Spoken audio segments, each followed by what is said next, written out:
Welcome to episode 7 of the Credit You Deserve podcast. I'm your host, David Murphy, president of the Marshfield Medical Center Credit Union.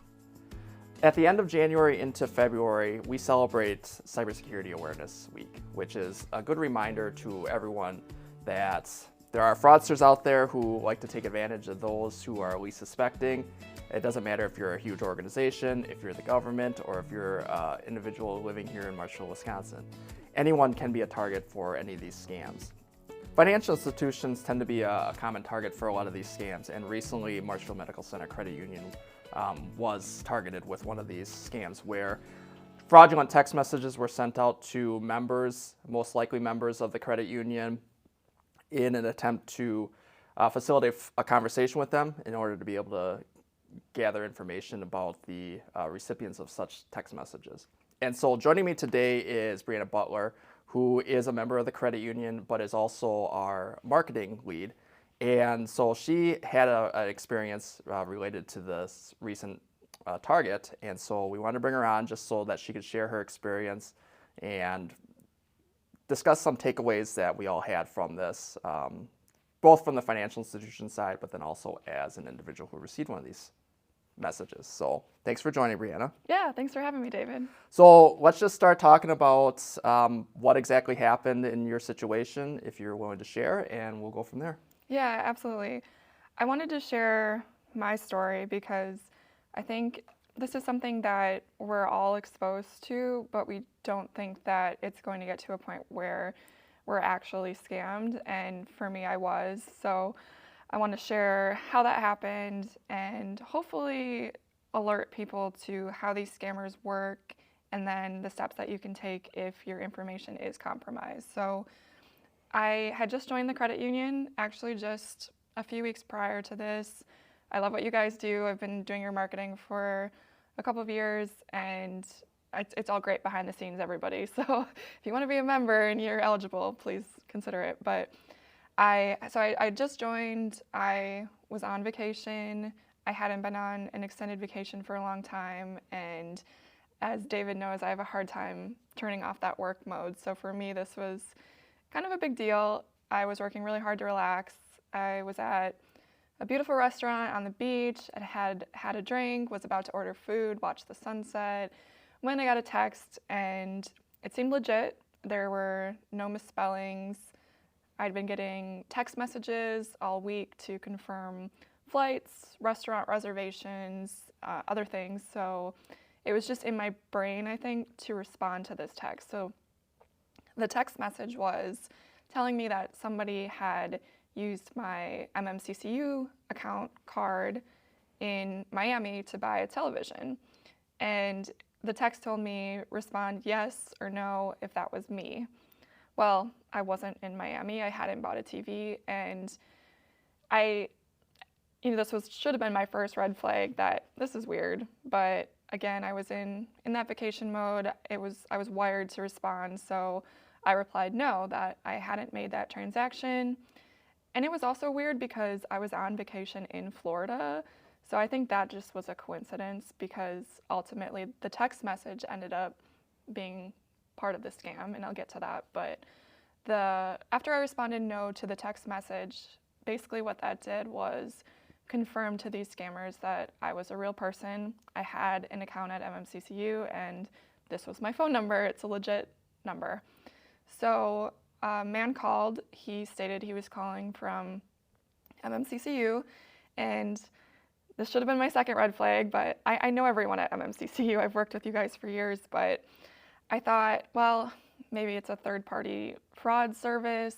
The number that called was a 715 number, and it was coming out of Marathon City, which is not that far away. So I figured, okay, he's just trying to help me out, shut down my card. And being a type 1, I really just wanted to get this taken care of. My husband was waiting at the table with food. We just wanted to relax, so I just wanted it taken care of. So these scammers tend to prey on you in like the most vulnerable situations, and they create a sense of urgency so that you don't really have time to think through all the repercussions of what you're doing. It's kind of, again, looking back, there were so many red flags, and any other situation, I think I would have been smarter. I've gotten text messages from other financial institutions and not responded because I know that there are scams like this out there. But anyway, the first thing that Michelle at MMCCU had told me when I signed up for an account was never give out your online banking username. Well, that was the first thing I gave to the scammer because, again, I could go over all the reasons, but basically I was dumb. And so the conversation was really annoying with this guy that called. He knew the last 4 digits of my social, but then he said he needed the rest of my number to confirm that I was actually a member so he could shut down my card. And I should have realized that was weird too. Your social security number is something that you should never give out, that your financial institution is not going to ask for over the phone.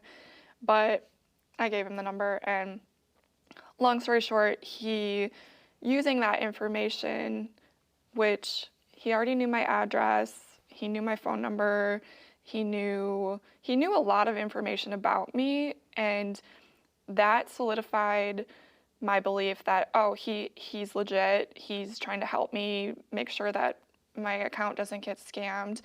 If I had stopped to think, I would have realized that I had overdraft protection or whatever on my account, so there's no way that this should have even happened with that amount of money, because I didn't have very much in that account yet because I had just opened it. So anyway, using the information that he had and with the information that I then provided, which really wasn't that much, but it was just enough for him to get access to my online banking account.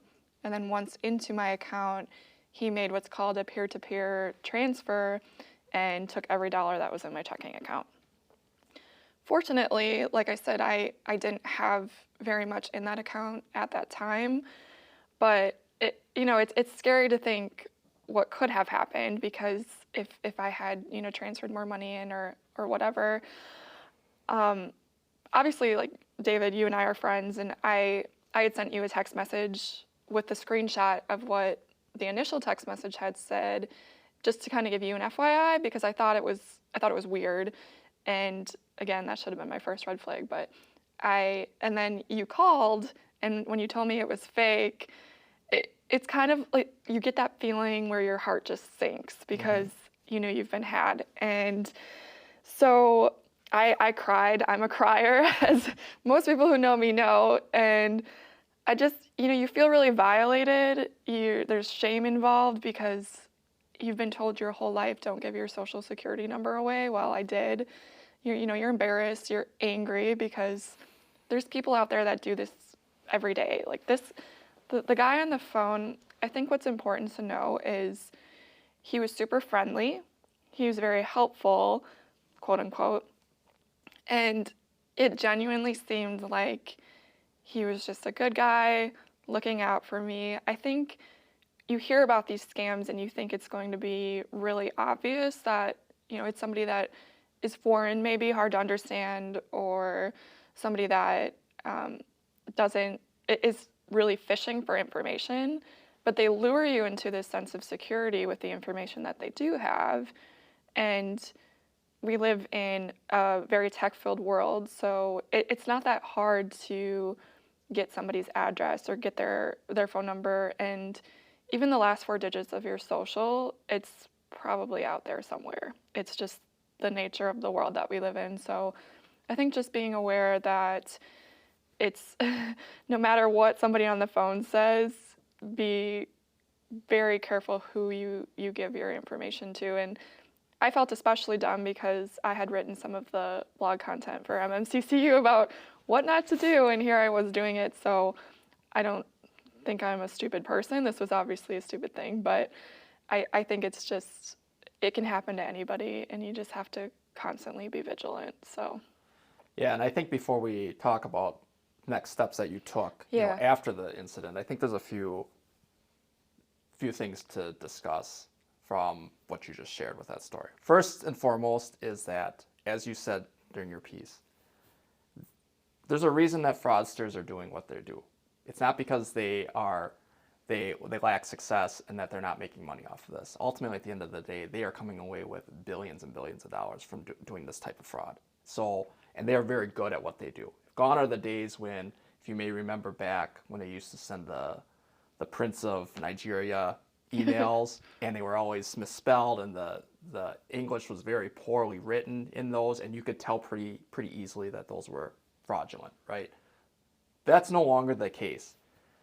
Not only are these individuals sophisticated in the way that they approach these conversations, but you couldn't tell that you aren't talking to someone from the Midwest, for example. So you pointed out that it was a 715 number that came through. We're learning that whether it's these types of attempts or other fraudulent phishing attempts, that people are mimicking fraudulent or local phone numbers in order to make it appear that they are calling from a local organization. We've heard the incidences with, it was a couple years ago when the Stevens Point Fire Department, I believe, was being frauded because there was individuals who were calling, quote unquote, from the fire department soliciting donations. And people said, well, it was a 715 number, and they said they were from the fire department. Well, come to find out, it was just someone who had jumped into one of these local numbers, because it's pretty easy to do ultimately, and was mimicking the fire department and got away with thousands of dollars in that situation. And the second part of this is that it's easy to beat yourself up. Brianna and I have talked about this several times since this incident went down, and you heard it during her piece that she's very hard on herself about this. And at the end of the day, while it's easy to get into that mindset that, oh, that was stupid, why did I do that? There's a reason, again, that these things happen to the frequency that they do. It's because they are good at what they do. And so you should never walk out of these situations feeling ashamed or feeling like an idiot, any negative connotation, whatever term you want to add to this. There's no reason to walk away feeling that way, because Easier said than done, David. I understand that. I understand that. But this stuff can happen to anyone. We've had incidences at work. You know, for example, I've had an incident where I clicked on the wrong email and I got my email hacked at work. So it happens. Sometimes you get caught up in the moment. In today's society, we're doing a million things a minute. Even when you're on vacation, even when you're trying to relax, it doesn't matter. There's so many things that are hitting you. And so it just takes one incident where you let your guard down, you do something that 2020 hindsight says I would never do that in a million years, but that one incident is all it took for them to get that information. The other part that I wanted to point out too, and that we learned after the fact, was we were wondering internally here if we had been hacked, because, as Brianna had pointed out, they had some of her information. They had her address, they had the last four of her social, they had a phone number, obviously, because they texted her. And what we're finding out is that as a result of all the data breaches that we've experienced over the years, whether it's the Target data breach back in the mid-2010s, to Facebook, LinkedIn, any of the social media websites, Yahoo's data breach, every piece of information that they're stealing from those breaches are then used to create the identity for each of us. So think of it. When you sign up for Facebook and they ask for, it's been a number of years since I've signed up for Facebook, so I can't remember exactly what they ask for. But they don't just ask for, hey, select a username and a password. It's give us a little bit more information about you. So they ask for your birthday in there. They ask for marital status. They ask for a lot of these pieces of information, which they say they need for the network to operate, of course. But anytime those pieces are then hacked, all that information then is used to create this profile for you. So as Brianna pointed out, when they reached out to her, it wasn't as if they didn't know who they were working with. Now, they may not personally have known her, of course, but they had enough information about her to be able to mimic maybe some of the things that your financial institution would ask you. So they have enough information to be able to create that level of trust to say, okay, yeah, they have this information that isn't commonplace necessarily. And so it does create that false sense of security when you're talking to them. And so we do want to point out that after the discussions we've had after this incident, it doesn't appear that we've been hacked necessarily. It's just that because of the data that's out there in the quote-unquote dark web that you may hear about, This information is then used to create a profile for you, and then that's when at some point it comes to light where they were going to take their chance. They're going to go against you and see what other information they can get. Because as Brandon pointed out, if they wouldn't have had her username or her password or were able to reset her password, none of this fraud would have ended up happening. So they needed those one or two last pieces to be able to finish this scam on her. And so that's what they're phishing for. That's why it's the term phishing, because they're trying to fish that information out of you. So now that we've talked about what actually went down during that incident, can you just shed a little light on the steps that you took afterwards?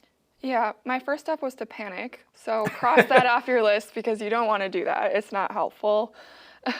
So after I was done doing that, my husband's a saint. He helped me with all of this while we're sitting on the beach in Florida. But we secured my credit. That was the first thing we did. We contacted all of the credit agencies. So there's 3. Well, technically there's 4 actually. There are 4, but there's 3 commonly used. 3 commonly used ones, and you can create an account online or you can call them. It's free. You basically just you freeze your credit, and what that means is that nobody can do a credit check on you until you go in and unfreeze it. So, for example, if somebody were to try to use my social security number to apply for a loan or a credit card in my name using the information I provided, they would not be able to do that now because they wouldn't be able to do the credit check portion of that. So that's the first thing that I locked down. I guess technically the first thing I did was contact my financial institution, which was you guys. So I think that's right up there too. So I would say your first step is contact your financial institution with that's happened with. Then secure your credit, and then I also contacted my other financials just to give them a heads up that this had happened. Some of them put a flag on my account, so basically if someone were to inquire about my mortgage or something, they wouldn't be able to get information without, I would have to go in and verify a bunch of stuff. So It's a pain in the butt for me now moving forward if I need to get a car loan or something, but it's worth it to know that my stuff is locked down. The other thing that I did, which I think honestly everyone should think about doing because it's also free, is creating an IRS PIN for your taxes. So another thing that a scammer could potentially do is use your social security number and your information to file taxes, which, at surface level, you're like, oh, great, they can pay my taxes. But no, that's not what they do. They file fake taxes and they get a return. And then when you go to file your actual taxes, there's already something filed for you and it's a mess. So I created an IRS PIN, basically meaning that when I file my taxes, I supply this PIN number, and then the IRS knows that it's actually me filing my taxes. And you can also do that at the state level. So I did that with the Department of Revenue as well. Again, it's super easy, it's free, and just, keep track of your passwords afterwards. I actually physically wrote down my passwords now because I was so paranoid for a couple weeks there about saving anything. But I'll get to that next. My next step is setup ID monitoring. I used a service called Aura, which is like a password keeper. They can also help you freeze your credit. It's kind of like a LifeLock service, so that would be another one that you could look into. And then I filed a report with the government that I'll include the link for that in the description to the podcast, but basically just provided them with any details that I possibly could regarding this particular scam. And then the last thing I did was I got my Social Security report online. So you just go onto the Social Security Administration, create an account, and then you can download your report, and then that'll tell you if anyone has accessed it or tried to use it to get disability benefits or anything. And I also use Credit Karma and just continually, I've been a little bit obsessive about it obviously after this happened, but just checking in with my accounts every day, doing it at home where I'm on a secure Wi-Fi network, so don't do it on a public computer like at the library or something. And really those are the top things you can do. So freeze your credit, create an IRS PIN, alert your financials, set up ID monitoring, get a social security report and file a report with the government. And so I know you did a lot of this while you were actually on vacation Yeah. because you were so paranoid about Yeah. this. So was the process easy, would you say? I mean, all things considering, obviously when your mind's in that mindset, things are scrambling and you're kind of panicking, as you had said. So obviously you're not necessarily in the right frame of mind, but overall, pretty easy. It's a lot easier than I expected it to be, and I wish that I would have known about some of these options sooner, because I'm a paranoid person anyway, so I think I probably would have considered doing them before. But yeah, it was super easy. It's a hassle only in that you're in a panic. There's so much to do. It's overwhelming. I don't know what this guy is going to do with my information or how fast he's going to work. So I feel like I'm racing against the clock to do it. But because this type of thing is so incredibly common, unfortunately, they being the government and financials and these services, they have made it pretty easy to set this stuff up, and it didn't cost me anything to do these things. So the ID monitoring, there is a fee with it, but again, there's options out there for whatever fits your particular situations. Ultimately, at the end of the day, the key takeaways from this,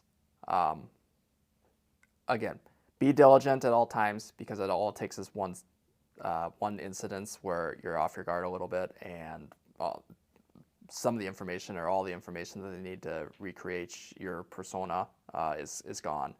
And it's hard to protect that, because again, like for your example, your social security number, once the number's out there, you can't go back and apply for a new one. It is what it is. I think you're right though. I know in our conversations you brought up having grace in yourself as one of the takeaways, and I think ultimately, again, it goes back to they're good at what they do, and it's easy to fall victim to one of these. Yeah, I just think it's so important to talk about that part of it too, because I've done a lot of research on this since, obviously, and everyone talks about the practical steps you can take, but you don't hear as much about the emotional toll that it takes on people until for example, after this happened to me, I was talking to a friend of mine, and she knew somebody that this had happened to, and then somebody else had known somebody this had happened to. You had, told me a couple of stories, so I didn't realize how prevalent it was, and I think it's because we don't talk about it, because there is that sense of shame to it, and I think until I guess my message to anybody that's gone through this is, don't beat yourself up. It's not worth it. But I'm a hypocrite because I'm doing the same thing. But there is such a mental side to it, and that's the part that I just think is so terrible, that there's people out there in the world that do this to other people and have no sense of remorse. But again, it's a sinful world we live in. So yeah, and I think too, one of the keys that you did, especially considering you were on vacation, is I think it would have been easy to say, that was a little weird, and then just set it aside, even if until you got back later that week or whatever the case is, but you took action right away. I think the other part of this, I know we mentioned, like, try not to be ashamed of being victimized by this or whatnot, but don't hesitate to reach out to these other entities. So whether it's your financial institution, or if it happens to be like the local police department, or whoever, trusted family members, don't keep this to yourself. If you feel like something's off when you have one of these conversations with someone, or you feel like, man, I don't know that I should have done that, make sure that you reach out to someone and get their opinion on this, someone that you can trust on this. Because if you sit on this, and so let's say in the case with Brianna, let's say she sat on it, and I don't know that this is the case, so this is a hypothetical, but let's say the scamster had continuous access to her account, and let's say she had more money on deposit with us, and over time, that money was just getting drained out daily or whatnot. And she said, well, I probably should talk to someone about this or make some changes, but I'm not going to for a couple weeks. I'm just going to see how it plays out. Well, unfortunately, in a lot of instances, once that money's gone, it's gone. We don't have any way of getting it back as a financial institution or whoever you're working with. And so to your point about, we have heard of instances where people have lost tens of thousands, hundreds of thousands of dollars that they've built up in their retirement account because they fallen victim to something like this, or the dating romance scams that are out there. There's so many different types that are out there. And unfortunately, once that money is gone, it's gone. And so that part surprised me too, but because I think in the back of my mind, well, oh, they'll get it back for me, but I was the one who provided the means for them to access the account. Right. So there's nothing that you can do about it. And yeah. So take action as soon as possible, even if you're not 100% sure. We would rather that you double check with whether it is your financial institution or, like I said, a trusted family member or trusted friend, someone that you can bounce this off of, just get their opinion on it as well. But I don't know, do you have any other takeaways or any other feedback that you would like to share on this? I think we covered everything I wanted to talk about. I guess to close, I truly feel that at any other time or place, this would not have happened to me, because they do prey on you when you're vulnerable. And I, was thinking about it, this guy who scammed me, and I don't say gentleman, I keep wanting to call him this gentleman who scammed me. He's not a gentleman. This guy who called me, he probably makes thousands of calls a day like this. You think hundreds at least? A lot. And all it takes is that one person to give them what they want, and he's, made money for that day. So it was everything aligned in the worst possible way in this situation, but everyone in their life is going to have a time where there is that situation. So again, just constant vigilance. Yeah, and unfortunately in today's society, it's not going to go away. No, I know. That's what's overwhelming, I think, is no matter what you do, your information's out there. There's really not a lot you can do about it. It's nearly impossible to live off the grid in this modern society. I always think of, you haven't seen Parks and Recreation? I've seen some of them. Ron Swanson on Parks and Rec, where he lives in the cabin in the woods with no internet and no mailbox. And it's really not feasible to do that. Right. So the best thing you can do is just be vigilant, monitor your stuff, and try not to beat yourself up if this happens to you. Well, we appreciate you sharing your story. I know this was a hard conversation to have, just because it was kind of rehashing old wounds, so to speak. But again, I know that your reasoning for doing this was to try to help others who maybe they have fallen victim to this in the past, or maybe they are starting to see an uptick in the types of calls and text messages that facilitate this. So would you say if someone's listening to this and they're concerned that either they've given information away or they're struggling because they've been through something like this, should they contact the credit union? Or yeah, absolutely. Even if you're not a member here at the credit union, if we're more than happy to try to help you as best as we can. There are limitations to what we can do ultimately. So ours is going to be more advice driven, as far as, okay, this is some areas that you could turn your attention to. These are some steps that we would take.